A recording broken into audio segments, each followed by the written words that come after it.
কি গো আমার ইউটিউবাররা, তোমরা সবাই কেমন আছো? আশা করি সবাই ভালো আছে, আমিও ভালো আছি। আজকে আমি টগগুলো এসেছে কালকে, তার জন্য ওগুলোতে আমার ওই যে রজনীগন্ধা গাছটা কিছুদিন আগে এনেছিলাম, অনেকদিনই হলো, তো 10 টাকা দাম নিয়েছিল, দুটো ছিল।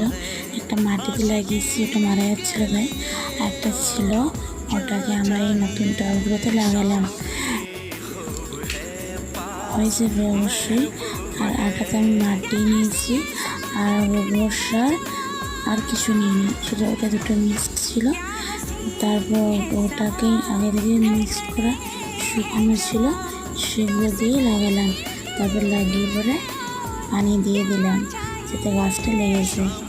তারপর এরপর যখন লেগে যাবে নেক্সট আপডেট করে দেবো। আমার ভিডিওগুলো ভালো লাগলে থাকলে অবশ্যই লাইক কমেন্ট করবেন।